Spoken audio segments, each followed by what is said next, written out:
La Fuerza de tus Alas es un podcast el cual tiene como interés principal crear espacios de conversación seguros de diferentes temas de la cotidianidad, en el que desde tus historias construyamos aprendizajes que nos ayuden a transitar la vida.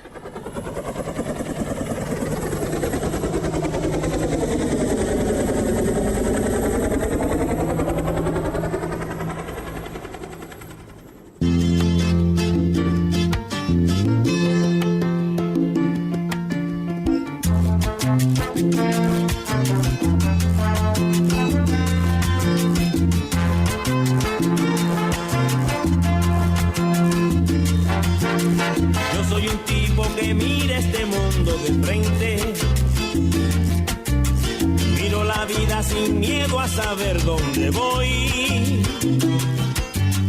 Digo que no si no quiero y del peligro me alejo. Tengo otras cosas metidas aquí en mi cabeza. Yo no estoy en esa. ¿Qué es una adicción? ¿En qué momento aparecen las adicciones? ¿Cómo se pueden identificar? ¿Con quién acompañar este tema? Pues justamente de eso vamos a hablar aquí en este podcast el día de hoy, La Fuerza de tus Alas, podcast producido, realizado, comentado, dialogado en los estudios de la emisora al aire, la emisora de su Fuerza Aérea Colombiana. Y para eso tenemos la capitán Tatiana Cárdenas, que nos ilustrará mucho más con este tema, su equipo de profesionales y por supuesto, como siempre, un invitado muy especial. Capitán, bienvenida al podcast La Fuerza de tus Alas. Gracias, Mauricio, buenas, qué gusto vernos hoy, ya que podemos decir que nos vemos completamente, estar aquí para dialogar otra vez, para otro tema que yo estoy segura que va a seguir siendo importante, lleno de herramientas, lleno de momentos especiales, pero la gente supiera cuánto disfrutamos este espacio, estar aquí sentaditas, es todo lo que significan estos micrófonos. Yo creo que ojalá logremos transmitir toda esta emoción que podemos sentir, pero sobre todo logremos transmitir información que siga siendo de interés para las personas que lo puedan necesitar. Karen, bienvenida otra vez. Es un gusto saludarlos a todos, un gusto saludar a nuestros escuchas, a nuestros nuevos oyentes, porque siempre hay nuevos y siempre son muy bienvenidos, a los que han llegado referenciados de nuestros escuchas de siempre, entonces muy bienvenidos. Hoy también tenemos un invitado súper especial, ¿no?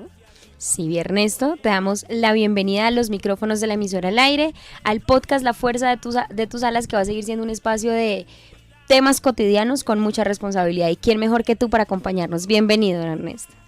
Tatiana, Karen, ¿cómo están?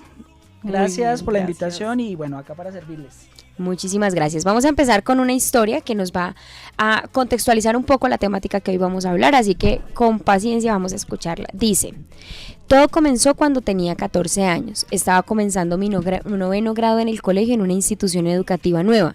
No fue fácil adaptarme al cambio, a los nuevos compañeros de clases, pero traté de tomarlo de la mejor manera posible. Transcurrió el primer semestre de ese año de una manera muy tranquila y habitual, hasta que en una conversación con mi grupo de amigos todo cambió. Ellos tenían experiencia en algunas cosas que yo no. Asistían a discotecas, consumían alcohol y drogas también. Nunca había compartido esos ambientes y productos con ellos. Nunca hablábamos de eso. Cuando en ocasiones contaban las anécdotas de sus fines de semana, yo solo reía con ellos porque no tenía nada que opinar.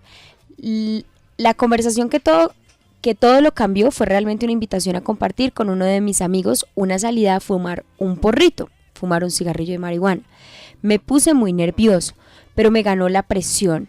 Me ganó el hecho de que si decía que no, quizás no tendría más la amistad de ellos y me molestaría diciendo que era un cobarde y no disfrutaba las buenas cosas de la vida. Así que mi respuesta fue: de una. Fue un viernes a la salida del colegio, en un barrio que nunca había visitado y había escuchado jamás. Esa experiencia fue horrible. Comencé a fumar y no pasó nada por unos minutos hasta que comencé a sentir los efectos. Tenía mucho mareo. Todo iba muy despacio. Sentía mis ojos casi cerrados e irritados. Mis brazos y piernas flotaban. Sentía que no podía hablar bien y mucho menos reír como reían todos los que estaban en aquella casa. Al cabo de un rato fuimos a la casa de mi amigo. Nos sentamos en unas sillas frente a un televisor y estuvimos por algún tiempo ahí, callados y mirando la televisión. Regresé a mi casa esa noche y me sentía muy mal. Sentía que le había fallado a mi persona favorita, a mi mejor amiga, a mi mamá. Una mujer que siempre me brindó su confianza y amor de una manera incondicional. No me atreví a contarle lo que había pasado, simplemente lo callé. Pasó el tiempo y pensé que esa experiencia nunca se repetiría, pero no fue así. Ahora yo buscaba a mis amigos, salía con ellos y empecé a consumir otras drogas, perico, pastillas, ácido y metanfetaminas. Eso sumándole el alcohol en exceso y el cigarrillo. Pasaron 8 años y me convertí en un consumidor en tiempo completo. Durante todo ese tiempo pensé que todo estaba bien y que no era un problema lo que tenía, solo estaba tratando de vivir la vida al máximo, disfrutando y pasando tiempo con mis amigos.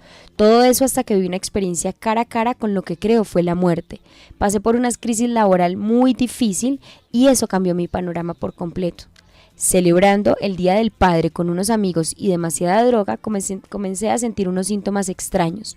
Mis manos y piernas se ponían frías y no me respondían bien. Me dio mucho dolor de cabeza, mareos muy fuertes y sentía que perdía la visión. Cuando desperté, luego de no sé cuánto tiempo, estaba estable y no recordaba todo lo que había pasado. Esta experiencia me llevó a reflexionar acerca de cómo estaba viviendo y a disminuir un poco mi consumo. Al poco tiempo viví una crisis laboral que fue realmente lo que me llenó de desesperación. No sabía qué hacer, a dónde ir, me sumergía ahora mucho más en las drogas. Tenía mucha ansiedad, lloraba mucho, estaba triste todo el tiempo y poco a poco sentía que perdía el sentido de vida. Pero un día en mi habitación alcé mis ojos buscando un poco de ayuda y esperanza y la encontré.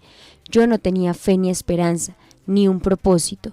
Pero ese día, esos 3 ingredientes le dieron un rumbo distinto a mi vida y me han acompañado hasta el día de hoy. Comencé a visitar una comunidad de personas de fe que me alentaban, me llenaban de alegría mis días, me decían que todo iba a estar bien y eso me ayudaba mucho en mis días más difíciles. Tomé la decisión en ese proceso de comprometerme con el cambio. Me comprometí conmigo en que las cosas podían ser diferentes. Entendí que las drogas y el estilo de vida que había construido no me generaban estabilidad emocional ni física ni espiritual, pero comencé a transitar el difícil camino del cambio, el difícil trayecto de la rehabilitación solo. Fue una etapa muy difícil en la que tuve que renunciar a muchas cosas, entre ellas a mis amigos. Pasaba más tiempo en casa leyendo, escuchando música que me diera paz y meditando en momentos de calma. Mi habitación se convirtió en un santuario de paz y restauración. El cambio que tanto anhelaba fue posible luego de mucho esfuerzo y fe. Hoy tengo 16 años sin consumir aquellos productos que tanto daño me hicieron.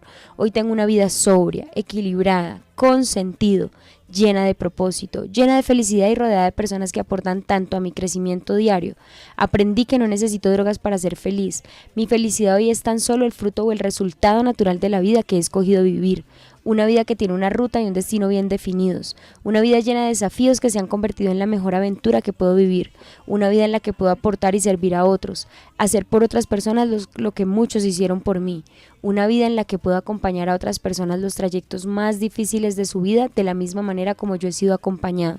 No cambio mi vida por ninguna. Compré un tiquete de ida sin regreso. Solo regreso a recordar que tomé la mejor decisión. ¿Quién es Ernesto Rodríguez? Y recordemos que es el colectivo Aquí y Ahora. ¿Cuándo es necesario buscar ayuda en la rehabilitación por adicciones? ¿Qué se entiende por rehabilitación y qué tipos de rehabilitación existen? Porque el consumo no es lo más importante a la hora de abordar la rehabilitación. ¿Qué tiene que ver el sentido de vida en el éxito de la rehabilitación? Y finalmente algunas herramientas que nos permiten saber qué hacer cuando identifico que tengo una adicción o conozco a alguien que padece una adicción. Bienvenidos. Ahora sí, entremos en materia. Entremos en propiedad y esto va de una en caliente. Primero agradecer la historia, cuando la empecé a escuchar, cuando la leía, o sea, qué fuerte, qué experiencias, y quiero dejar la salvedad de que quienes nos escuchan o quienes nos ven en este episodio, vamos a tratarlo de un tema de una forma muy responsable, pero que también requerimos que quien esté del otro lado lo asuma de la forma más responsable, que esto no va jamás a reemplazar un tratamiento, pero sí va a ser un acercamiento para que podamos tener la conversación, y para ello, Ernesto, nuevamente, bienvenido. Gracias. Cuéntanos ahora sí, como decía Karen, quién eres tú, por qué te tenemos aquí, qué es Colectivo Aquí y Ahora, o sea, ábrenos este panorama del que vamos a empezar a conversar. Bueno, Ernesto Rodríguez es un psicólogo clínico que lleva trabajando 15 años el tema de las adicciones. Okay. En este momento soy el coordinador terapéutico del tratamiento ambulatorio en el Colectivo Aquí y Ahora. ¿Qué es el Colectivo Aquí y Ahora? El Colectivo Aquí y Ahora es un centro de salud mental que comenzó hace 26 años de la mano del doctor Efren Martínez, Club de fans. y que comenzó bajo la modalidad de tratamiento de internación, pero que a través de los años empezamos a evidenciar que la problemática de las adicciones viene de la mano con otras problemáticas de la salud mental. Entonces nos vimos en la necesidad de iniciar con programas de prevención, porque es mucho mejor Prevenir. que rehabilitar. Total. ¿Cierto? Programas de formación, porque la forma en la que nosotros abordamos las adicciones para ese entonces pues fue muy novedosa, y fuera de novedosa pues muy efectiva, ¿no? Porque tenemos unos porcentajes de rehabilitación muy altos. Un 74% de las personas que se tratan con nosotros recuperan su vida. Altísimo porcentaje. Para lo que es en general, digamos, el tema del tratamiento. Total. El tema de las adicciones es un porcentaje muy alto, pero tiene que ver específicamente con la forma en la que abordamos las adicciones. Digamos que eso es como la piedra angular. Entonces nos vimos en la necesidad de empezar a generar formación respecto a esto. Desde nuestro enfoque psicológico, que es la logoterapia. La logoterapia es la corriente de la psicología que estudia el trabajo y el sentido de vida. Y pues bueno, como que en términos generales vamos por ahí. Y 26 años también ha servido como empezaron con algo súper novedoso, y con todo que han sido estas experiencias, me imagino cómo han podido fortalecer para tener un porcentaje del 76%. ¿Qué dijiste? 74. 74 me parece altísimo, altísimo. Sí, así es. Decías hace un momento, es mejor prevenir que tener que rehabilitar, intervenir en un tratamiento, y quienes fueron muy juiciosos y escucharon el episodio pasado habrán trabajado muy bien el tema de prevención, lo abordamos, y hoy estamos acá hablando de la intervención en la adicción o los tratamientos en rehabilitación. ¿Cuándo es necesario buscar ayuda para rehabilitarnos de una adicción? Pues digamos que en estos tiempos dirían los abuelitos, tan alborotados, ¿no? Y sí. Poder identificar que uno tiene una adicción, ¿no? Donde hay tantas cosas naturalizadas, ¿no? Respecto al consumo, pues en muchas ocasiones sufre uno de más. Decimos nosotros, sufrimos innecesariamente antes de tomar la decisión de iniciar un tratamiento. Pero un buen criterio para uno poder, digamos, concebir la posibilidad de iniciar un tratamiento de rehabilitación es cuando veo que cada una de las áreas de mi vida se está viendo afectada, ¿no? Cuando veo que a pesar de las consecuencias del producto de la relación con el consumo, en cada una de las áreas de mi vida sigo consumiendo, ¿no? Cuando decimos nosotros en recuperación, cuando veo que mi vida está siendo ingobernable, ¿no? Cuando quiero hacer algo, pero no lo puedo hacer. Que era un poco lo que nos contaba la persona de la historia, ¿no? Su trabajo se veía afectado, la relación con otras personas se veía afectada. Y creo que llegar a ser, de pronto tú no lo contarás más de tu experiencia, pero llegar a hacer ese clic de conciencia debe ser un trabajo personal fuerte, o sea, porque a la final yo creo que cuando estamos en mitad de una adicción, como naturalizamos muchas cosas, como que lo hacemos parte de una vida cotidiana vivida, y llegar a identificar que es que realmente hay una afectación en muchas áreas de mi vida, o sea, llegar a hacer ese pare y ese stop, yo creo que a veces, no sé si sea siempre, pero a veces como que ese remesón de ese punto, esa gota que rebosó la copa es la que nos dice, aquí hay que hacer algo, que fue, él nos exponía, por ejemplo, el tema del trabajo. Total. Pues yo creo que tú acabas de decir algo que me parece muy importante, y es, yo creo que la principal afectación cuando uno está en carrera adictiva es la pérdida de la conciencia, entendiendo la conciencia como la capacidad de darte cuenta de. Yo creo que ese es uno de los problemas, que cuando estamos en carrera adictiva no nos damos cuenta de, que normalmente los que se dan cuenta de son los otros, son los que nos aman, nuestra esposa, nuestros amigos, nuestros hermanos, nuestros padres. Entonces ahí pues yo sí creo que es muy importante, ¿no? Así uno con esta pérdida de conciencia no se esté dando cuenta de, pueda no hacer de oídos sordos, ¿no? Y si la gente que a uno lo ama le está diciendo algo, es por algo, ¿no? Como dice el adagio popular, ¿no? Cuando el río suena es porque piedras lleva. Y eso siempre tiene mucho que ver, siempre tiene mucho que ver. Uno, digamos que no debe decidir rehabilitarse o no en función de lo que uno crea que esté viviendo, porque aquí hay una pérdida de conciencia total. Yo creo que uno debe echar más mano de la gente que lo ama a uno y de lo que le preocupa a esa gente que lo ama a uno en función de la vida como la está viviendo. Yo creo que eso es importante. Y es que lo hemos dicho en otros capítulos y es como los vínculos salvan vidas, ¿no? Entonces, él nombraba mucho a su mamá, ¿no? La pérdida de pronto de esa confianza, de ese amor por entregarse a la adicción. Es que, mira, yo creo que lo único que a uno lo salva o lo saca de las adicciones es el amor. El amor nos salva de muchas De cosas, todo. definitivamente, por no decir que de todo. De todo. Total. El amor, ¿no? El amor a uno, a los seres que uno ama, bueno, a las cosas con las que uno se conecta. El problema también de estar en carrera adictiva es eso, ¿no? Que uno, como está desconectado, No logra no lo generar eso. percibe, no. Te pregunto como para que vayamos avanzando, ¿qué se entiende por rehabilitación? Es decir, porque nosotros estamos hablando, me parece súper interesante el término además de carrera adictiva, o sea, cómo nos vamos educando. Por eso es que este podcast es para educarnos de alguna forma. Cuando estamos en carrera adictiva, o sea, ¿qué se entiende por rehabilitación y qué tipos de tratamientos hay? Porque ustedes hablaron de que el que ustedes empezaron como a incursionar ha tenido una gran acogida y un porcentaje muy alto de éxito, pero también sabemos que existen muchísimos y que también hay un alto grado de frustración para, me imagino, entidades, familias y personas a quienes se someten. O sea, ¿qué tanto encontramos en este panorama de tratamiento? Pues digamos, hay diferentes modalidades de tratamiento. El colectivo tiene 2 modalidades de tratamiento, un tratamiento internado y un tratamiento ambulatorio. Ok. ¿No?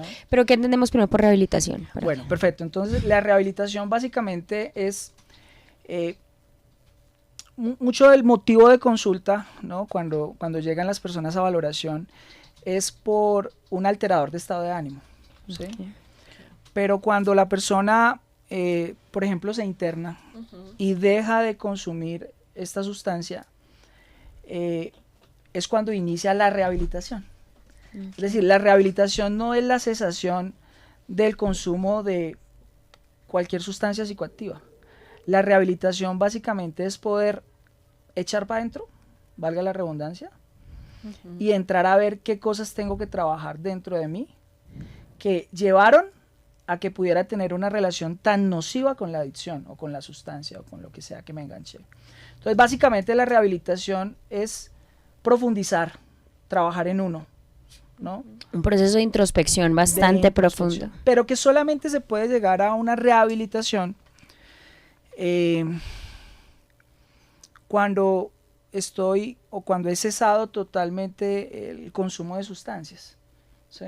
Okay, la rehabilitación solo se empieza cuando yo ya he detenido todo tipo de consumo. Total. Antes no se puede. ¿Por qué? Porque si quiero hacer un trabajo en mí, ¿no? Una profundización, un ensayo, bueno, una sanación, ¿no? Conectarme conmigo, no lo puedo hacer en carrera adictiva, porque la conciencia la tenemos encapsulada, restringida.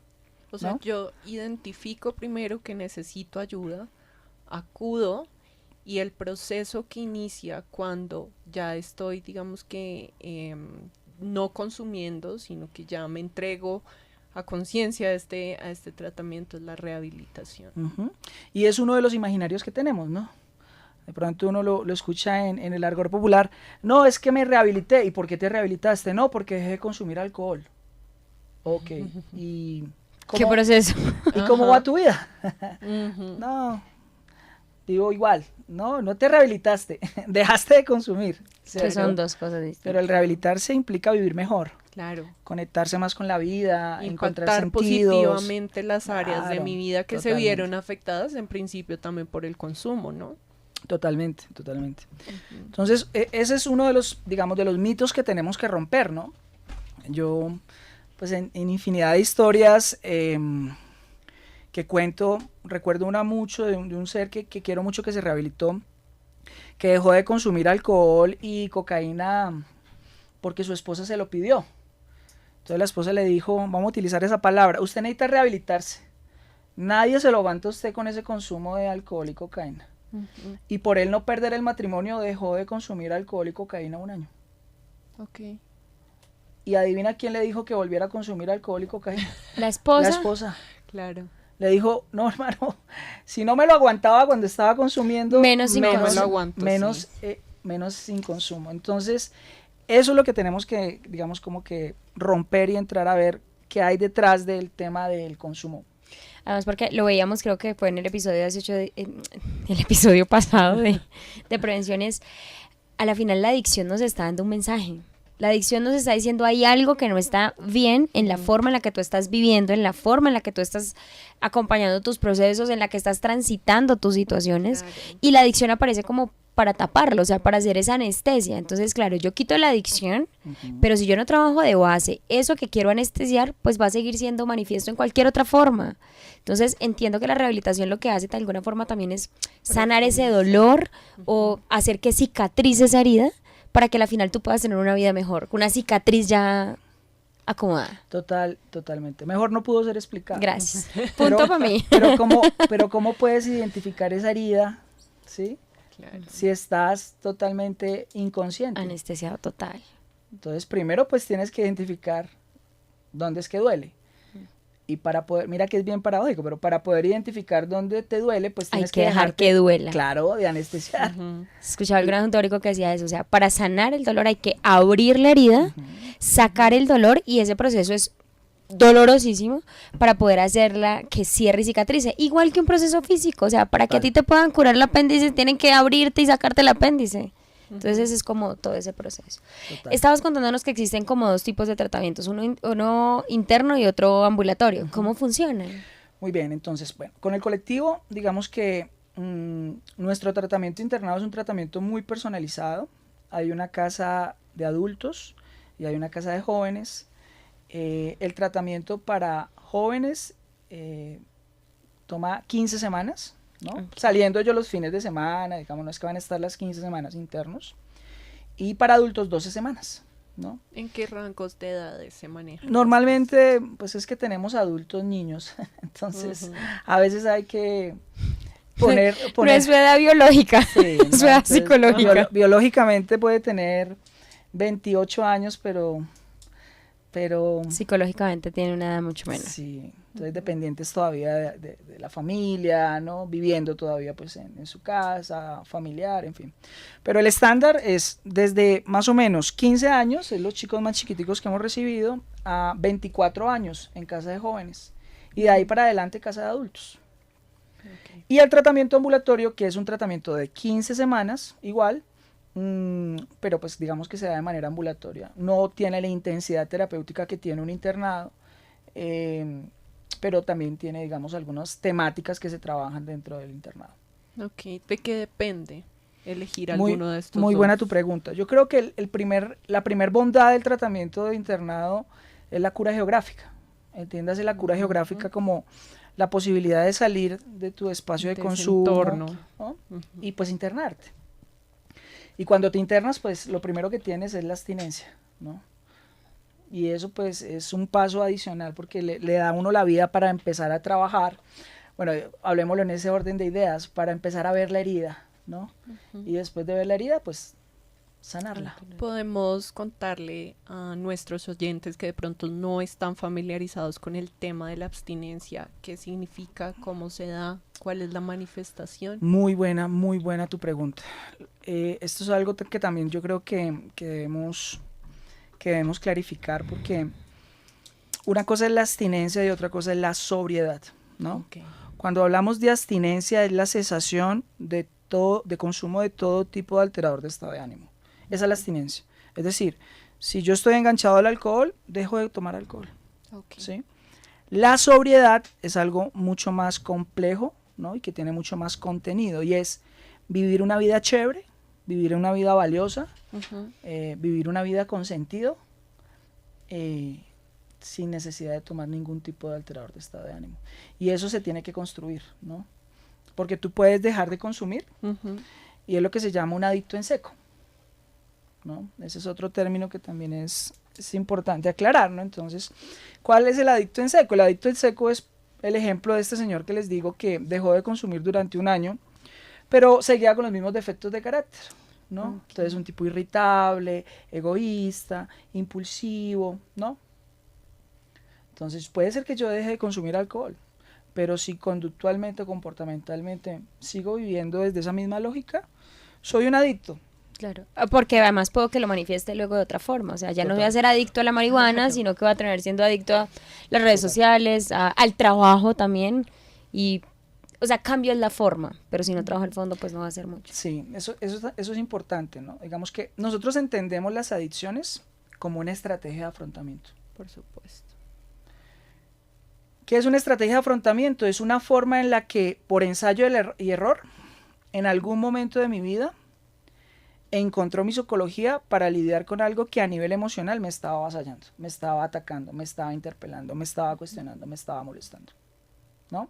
Y dentro de este grupo de estrategias de primer nivel, así las llamamos nosotros, ¿no? De primer nivel porque tienen una característica, son inmediatas, tienen una relación directa con el cuerpo, ¿no? Entonces, tengo mucha rabia, me tomo una cerveza. Tengo mucho miedo, me fumo un cigarrillo de marihuana. Bueno, entonces son rápidas, ¿sí? Sí. Pero tienen una particularidad y es que tienen corta vida. O sea, son muy rápidas, pero son rápidamente. Claro, pero rápidamente se va y ahí es donde viene la compulsión. Y dentro de esa familia de estrategias de primer nivel, que es lo que tú dices, están las drogas, está el alcohol, está el sexo, está la masturbación, están los trastornos de conducta alimentaria, la anorexia, la bulimia, está el cutting, que ahora está muy de moda, ¿no? Súper fuerte. La gente que se corta, ¿no? Está la violencia física. Hay gente que utiliza el golpearse o golpear a otras personas como estrategia de primer nivel, ¿no? No sé si ustedes han visto casos de gente que le dice, yo no sé, pero a mí me fascina pelear Sí. y ver sangre. Es una Sí. estrategia de primer nivel, ¿no? Bueno, entre esas son como las más comunes. Entonces, claro, si tú no trabajas tus trasfondos, ¿no? Pues puede ser que tú dejes de consumir alcohol. La estrategia cambia. Cambia la estrategia. Ujú. Es de la misma familia. No, es de la misma familia. Tiene la misma naturaleza. Es rápida, de corta duración, y por eso aumenta, ¿no? la compulsión y la obsesión para utilizar esta estrategia. Entonces, eso, digamos, es como lo que nosotros, como una piedra angular del tratamiento del colectivo, bien sea en el ambulatorio o en el internado, que entramos a identificar para qué utilizas esa estrategia de afrontamiento, ¿no?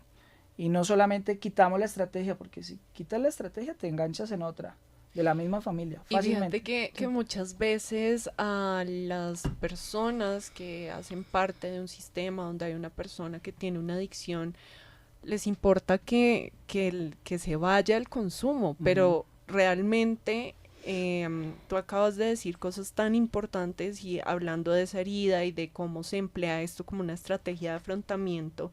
Y es por eso que vamos a la otra pregunta, y es porque el consumo no es lo más importante a la hora de abordar en la rehabilitación. Yo creo que hemos venido hablando de a poquito del tema, ¿no? Y básicamente es porque el consumo no es la causa del problema, es la consecuencia. El problema no es el problema, dicen. Sí. El consumo no es la causa del problema, es la consecuencia. Porque imagínate, si el alcohol fuera el problema, ¿cuántos seríamos alcohólicos? Pues todos los que lo probamos, y no es así, no es así, ¿no? El tema acá es entender la relación que tengo yo con esa sustancia, Con el consumo. ¿no?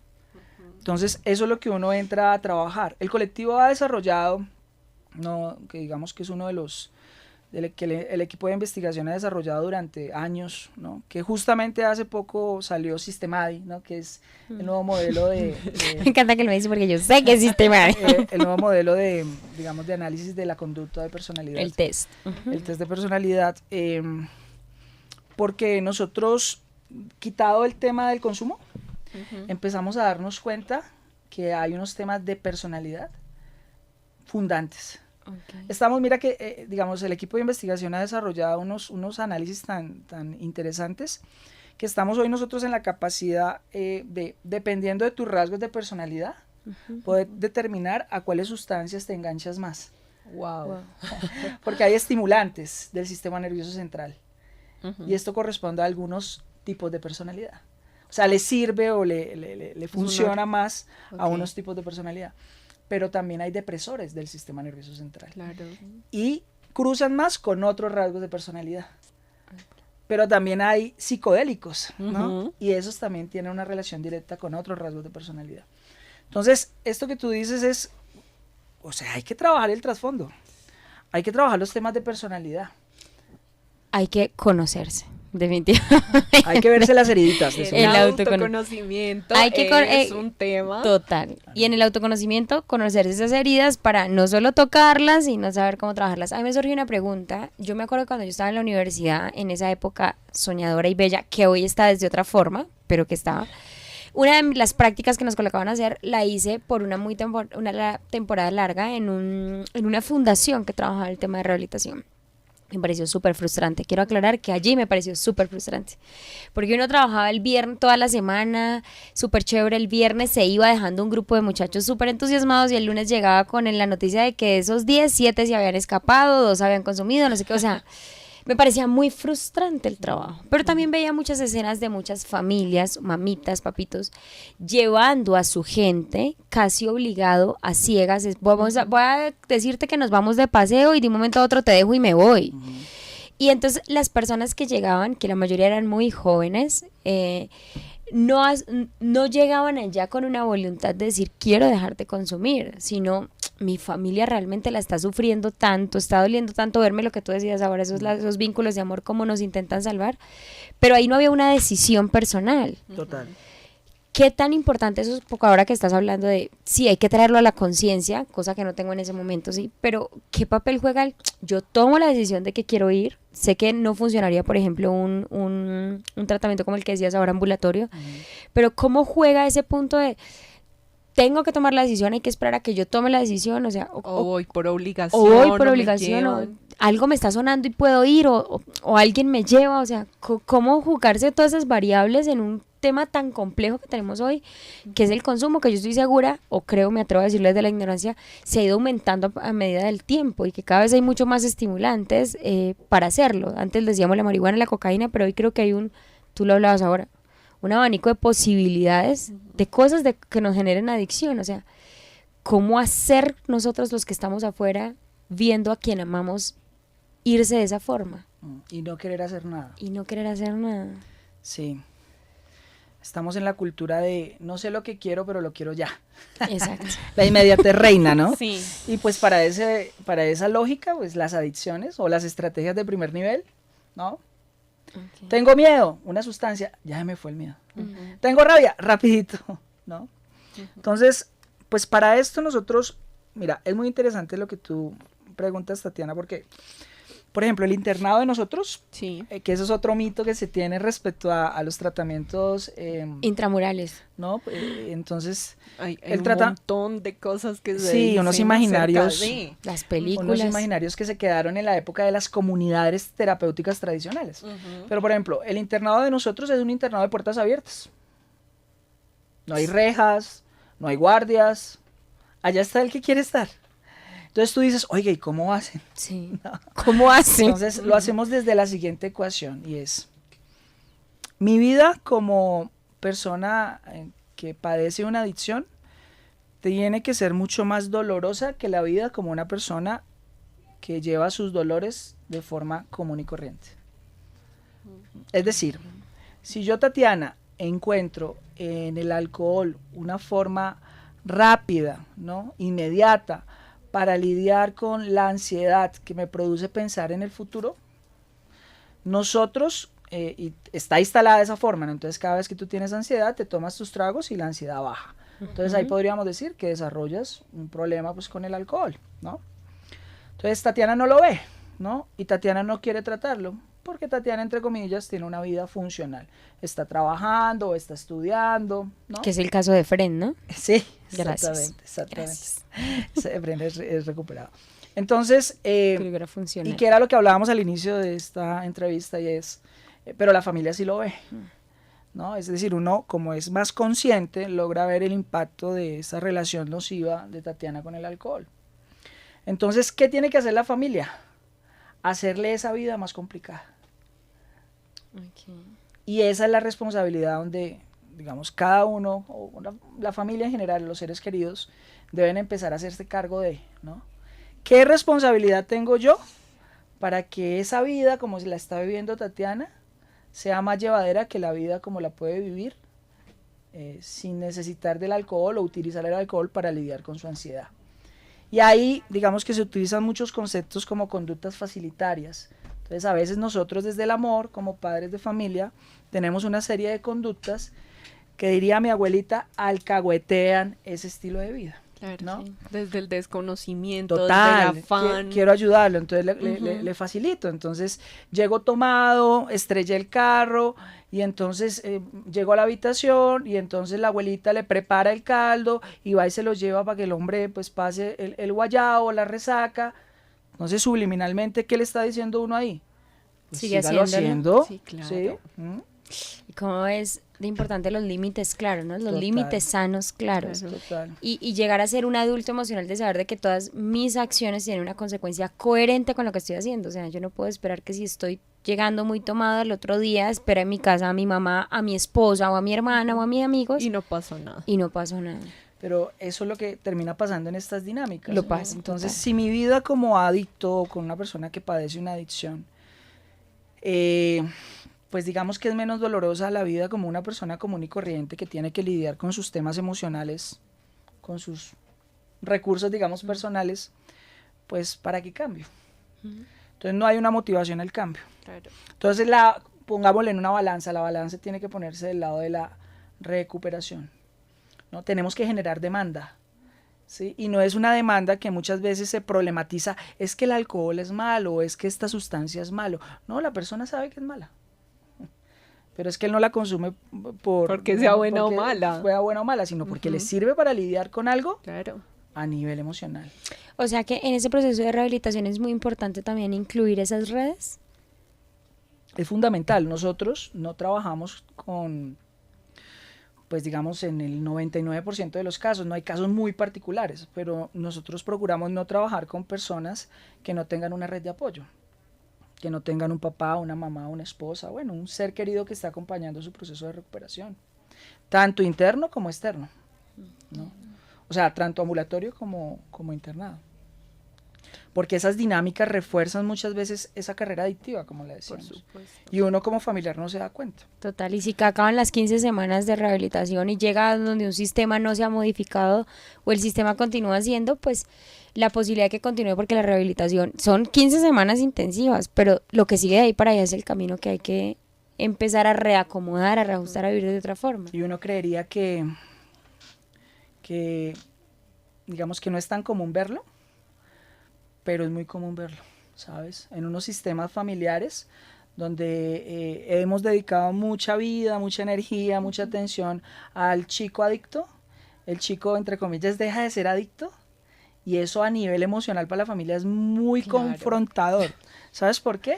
Se quedan sin qué hacer. Se quedan sin qué hacer y entonces les toca empezar a ver sus Para propios nosotros. dolores. Y Claro. obviamente pues psicológicamente es mucho más viable entrar a ver los problemas de mi hijo que Oh, los sí, problemas Claro, míos. es como si ese síntoma mantuviera una falsa armonía de todo el sistema. Total, se quedan sin trabajo. Efren tiene varios libros y en uno de esos cuenta historias muy chéveres, ¿no? Llega una mamá y le dice, doctor, pero mi hijo resulta que ahora, después del tratamiento, se quiere ir de la casa, ¿no? Y que quiere hacer su vida y que ya no necesita, Que a los 40 años quiere irse. Por ahí va, por ahí Ser va. un adulto Ya no, funcional. ya no necesita de mí, imagínate. Y Carlitos, le decía la mamá, bueno, ¿y cuántos años tiene Carlitos? Entonces le decía, 33. Le decía, no, es que ya es hora de que Carlitos haga su vida. Ya sería buenísimo. Son sistemas en los que nos acostumbramos. Obviamente siempre desde el amor, ¿no? Porque acá es algo que mueve y perpetúa pues a veces estas dinámicas disfuncionales, es el amor. Entonces hay que encauzarlo y para eso son este tipo de tratamientos, que las personas puedan ser conscientes de darse cuenta de ella y empezar a relacionarse de formas más potables, decimos nosotros, no más responsables. Ok. Tú nos decías al principio que los tratamientos están basados en la logoterapia. ¿Qué tiene que ver el sentido de vida con ese proceso y con ese éxito en la rehabilitación? Uf, diríamos, Tatiana, me diste mi núcleo, me diste en el corazón. Sí, allí llegó. Pues yo creo que eso, hace 26 años, ya vamos para 27, fue lo realmente novedoso y exitoso del tratamiento que inventó Efraín Martínez. Y es que él dejó de problematizar el tema de las drogas y empezó a darse cuenta por qué es que la persona estaba tan desconectada, ¿no? Porque quien tiene una razón para vivir puede soportar cualquier cosa. Casi como. Sí. Es una frase de Nietzsche que acuñamos, gracias. que acuñamos nosotros desde la logoterapia. Y básicamente es cuando tú tienes una razón para vivir, cuando tú estás conectado con un proyecto de vida con sentido, tú no estás perdiendo el tiempo en drogas, anestesiando tu conciencia, ¿no? Lo que viene, el desgaste físico, la pérdida de dinero, el problema con el descuadre con el otro. No, uno está conectadito. Y eso es una de las, pues digamos, piedras angulares de nuestros tratamientos, que nosotros trabajamos mucho el sentido de vida. Diseñamos una prueba de sentido, ¿no? Digamos, a las personas que inician tratamiento con nosotros les aplicamos una prueba de sentido para ver qué tanto sentido tienes hoy en tu vida. Porque en estos tiempos, ¿no?, tan evolucionados, se confunde mucho el sentido de vida con el placer y con el poder, ¿no? Sí. Confundimos mucho el bienestar con el sentido de vida y no es lo mismo. ¿Qué es el sentido de vida? Muy bien. Sí. Entonces, dentro del sentido de vida puede haber bienestar, pero bienestar no es sentido de vida. Entonces, ¿qué es el sentido de vida? Pues el sentido de vida es poder uno estar conectadito en el día a día, ¿no? Con cosas que construyan vida, con cosas que edifiquen, con cosas que no solamente estén en nuestro actuar acuñadas para nuestro beneficio, sino para el beneficio de otros. ¿Qué es el sentido de vida? Por ejemplo, esto que estamos haciendo hoy, ¿no? Sí, pudiendo, esto me da full sentido de vida, sí. Pudiendo transmitir algo que esperamos pueda servirle a unas personas, ¿no? Y que a partir de ahí puedan tomar decisiones. El sentido de vida es construir, el sentido de vida es edificar. El sentido de vida, para mí, es dejar este mundo mejor de como lo encontré. Qué bello. Eso es el sentido de vida. Qué bonito que lo hayas encontrado, o sea, que tengas claro tu sentido de vida y que se vaya amarrado de una forma tan armoniosa con lo que encontraste para hacer de trabajo, con lo que encuentras para hacer de tu vida, que al final es el porqué por el que uno se levanta, es decir, y no es crear un mundo mágico e idealizado de si todos los días me levanto feliz porque tengo lo que, no, pero aún en esos días o en esas circunstancias difíciles, yo sé que lo que quiero es dejar este mundo mejor. Así que en medio de esa tempestad, en medio de ese tránsito incómodo, tomo aire, respiro y sé que a lo que le puedo apuntar más adelante es allá. Así que el sentido de vida nos salva la vida, definitivamente. Total, si hay un norte, ¿no? Y tu norte es salvar vidas, pues independientemente de cómo te levantes en ese día, pues la idea es salvar vidas. Que creo que es algo también importante aclarar, ¿no? Y es que asociamos las emociones desagradables. Podríamos hacer otro podcast con ese tema. Bienvenidísimo. Este micrófono es tuyo. ¿Cuántas veces lo desees? Te comprometió. Me encanta comprometer gente en vivo, ¿no? Pero es que además se comprometen solos, o sea, y nosotros felices. Todo tuyo el micrófono, Ernesto. Asociamos las emociones desagradables con sinsentido.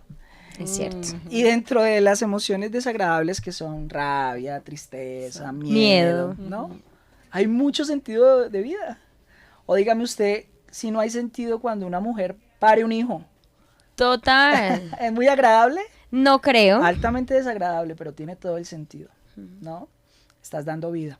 Entonces, yo creo que es eso. El tratamiento ha funcionado y ha sido muy efectivo porque la gente vuelve a conectarse, ¿no? Retoma esto que llamamos sentido de vida, se conecta con el cuidarse, con el cuidar a los que ama, se enfocan en proyectos que en definitiva sumen y no terminen restando. Entonces, ese es el lema. Cuando usted tiene una razón para vivir, no está perdiendo el tiempo en cosas, anestesiando su conciencia. Usted está conectado y puede soportar cualquier emoción desagradable, injusticia, ansiedad, depresión y todas estas cosas que están tan de moda ahora. Ok. Se nos va acabando el tiempo, ya casi vamos cerrando. Dios mío, qué momento. El tiempo acá vuela, esta conversación, como dices tú, da para otro podcast, pero no podemos irnos sin hablar de esas herramientas que podemos usar o de las cuales podemos hacer uso cuando identifico que tengo una adicción o identifico que alguien que yo amo está pasando por un proceso de adicción. ¿Qué se puede hacer? Sí, mira que es muy buena esa pregunta.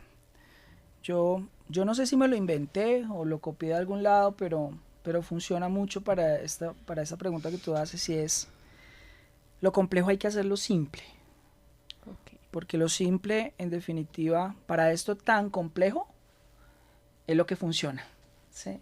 Si nos ponemos con miedos, con entramados, como telenovela mexicana, ¿no? Está consumiendo, pero no, y ahí vamos a pillarlo. No, no. Las cosas hay que hacerlas simples. Si yo identifico unos cambios comportamentales, ¿no? Dentro de mi ser querido, pues hay que preguntarlo abiertamente, ¿no? Así. ¿Consideras tú que estás teniendo un problema con el alcohol, por ejemplo? ¿Estás consumiendo otro tipo de sustancias? ¿No? Porque uno, antes de desarrollar una adicción, ¿sí? Con cualquier alterador de estado de ánimo, uno cambia actitudinalmente. Porque como lo estábamos explicando, subyacente al tema del consumo, hay un cambio actitudinal, ¿no? Que es lo que llaman defectos de carácter, ¿no?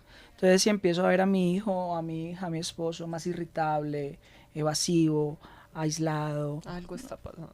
ahí algo está pasando, ¿no?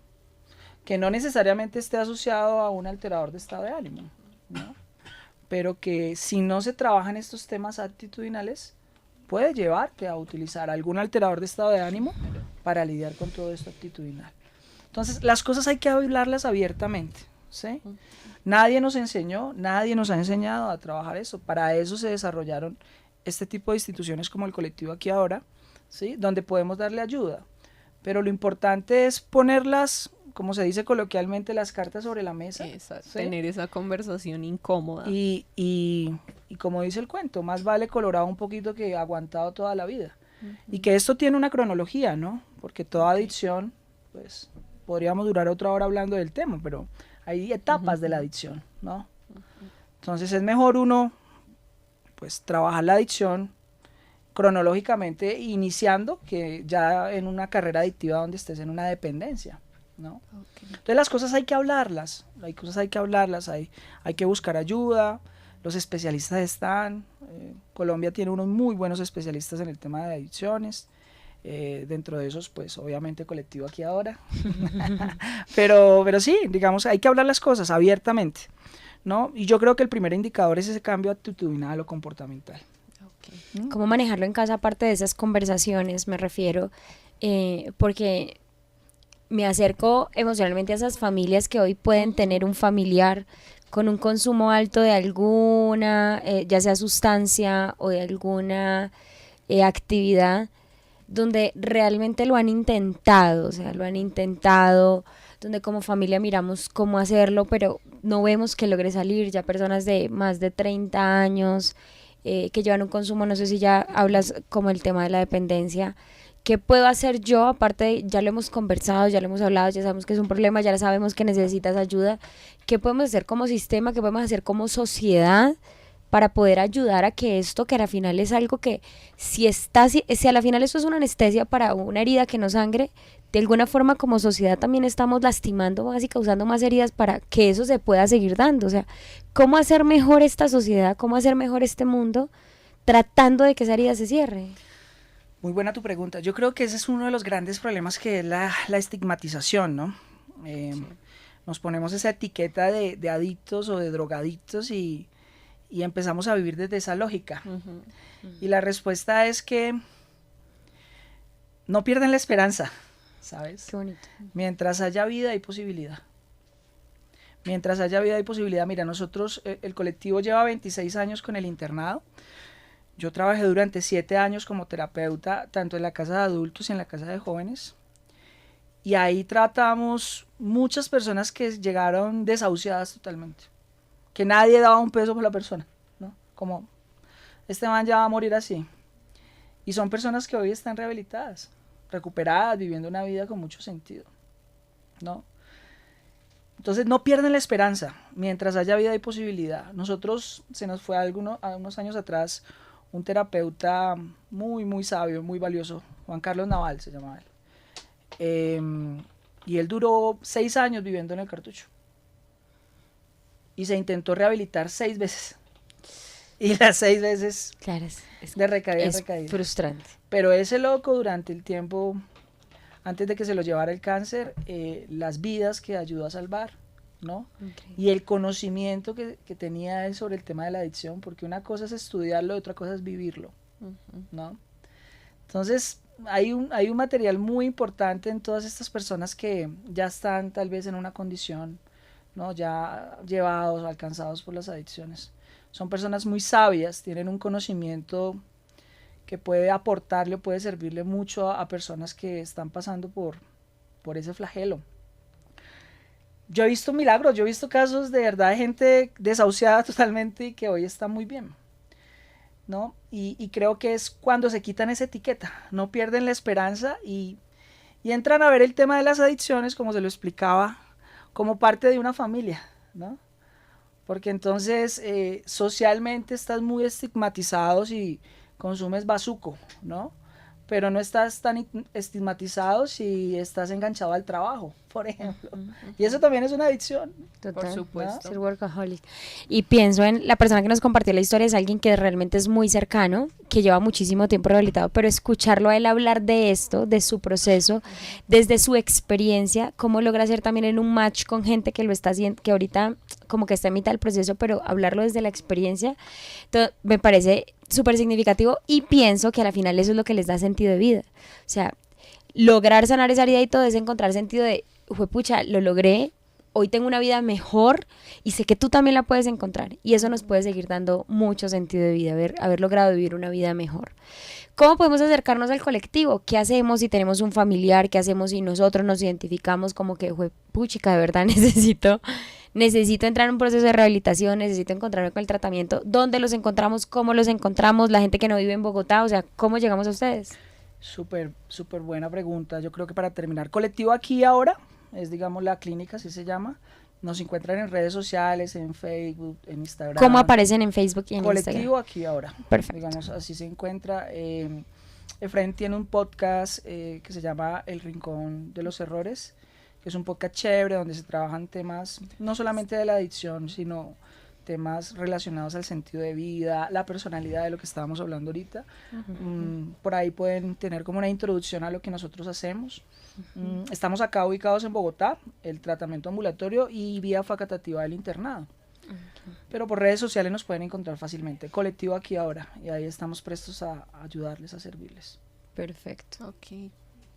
Muchísimas gracias. Con Gracias por toda la información que nos brindaste hoy. Gracias porque sé que al otro lado hay personas que nos están escuchando que de pronto están pasando por una situación compleja, ya sea porque tengan una adicción, ya sea porque conozcan a alguien que tiene una adicción y creo que esta puede ser una gran voz de aliento. Con mucho gusto y recuerden, mientras haya vida y posibilidad, busquen ayuda. Y esa es la perla con la que nos regalas al final, eso es por lo que hay que decir.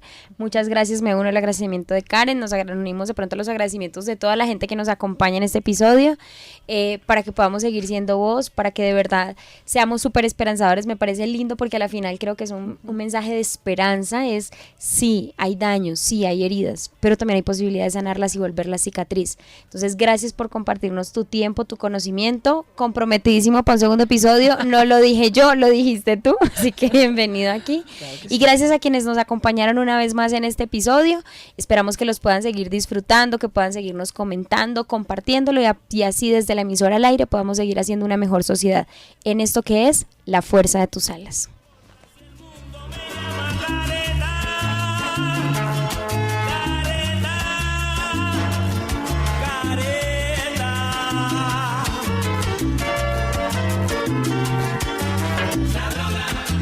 Te mira la vida al revés, estás entregado y no ves lo bueno que hay en otras cosas.